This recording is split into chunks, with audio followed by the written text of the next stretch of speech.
Rambutan சாப்பிட்டு ஒரு குழந்தை இறந்து போச்சு அப்படிங்கிறத எல்லாருமே படிச்சிருப்போம்.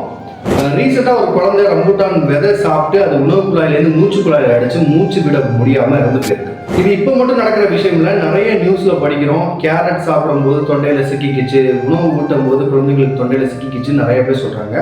ஸோ இந்த மாதிரி சமயத்தில் என்ன பண்ணணும் ஃபர்ஸ்ட் எய்ட் அப்படிங்கிறத இந்த வீடியோவில் பார்க்கலாம். ஸோ இதை தான் ஆப்ஜெக்ட், இதுதான் குழந்தை அப்படின்னு வச்சுக்கோங்க.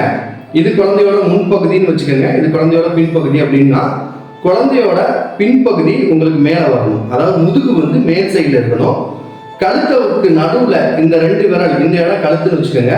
இந்த 2 விரல் வந்து உங்களுக்கு குழந்தைய பிடிச்சிருக்கணும். இது வந்து ஒரு 6 மாசத்துலேருந்து 2.5 வயசு இருக்க குழந்தைங்களை நம்மளால இப்படி பிடிக்க முடியும்.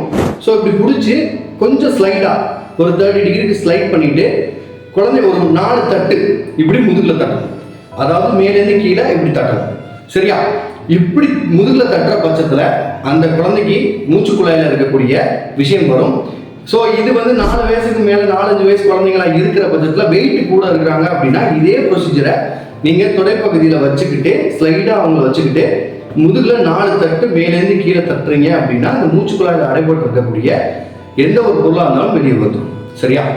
இதுவே கொஞ்சம் அடல்ட்டாக இருக்காங்க, வயசு கூட இருக்கிறாங்க அப்படிங்கிற பட்சத்தில் என்ன பண்ணணும் அப்படின்னா, நம்ம அம்பிளிகஸ்ன்னு சொல்லுவாங்க, தொப்புளுக்கு மேலே ஒரு 3 விரலுக்கு மேலே இந்த இடத்துல நம்ம கையை இந்த மாதிரி வச்சு அமுக்கி அவங்கள, இது நிறைய படத்தில் நீங்களே பார்த்துருப்பீங்க, அப்படியே 4 பஞ்ச் கொடுக்கணும். உங்கள் உடம்போட அவங்க உடம்பை சேர்த்து ஒரு 4 பஞ்ச் 5 பஞ்ச் கொடுக்கும்போது அவங்க உணவு குழாயில் சிக்கியிருக்கிற பொருள் வெளியில் வந்துடும். இதுதான் கோல்டன் டைம். 30 செகண்ட்ஸ்லேருந்து 1 மினிட்குள்ளே இந்த ப்ரொசீஜர் நீங்கள் பண்ணிட்டு இருந்தோம். ஒருவேளை இது நடக்கல அப்படின்னா உடனடியாக உங்களுக்கு ஆம்புலன்ஸை வர வச்சு நீங்கள் ஹாஸ்பிட்டல் கூட்டிகிட்டு போயிடணும்.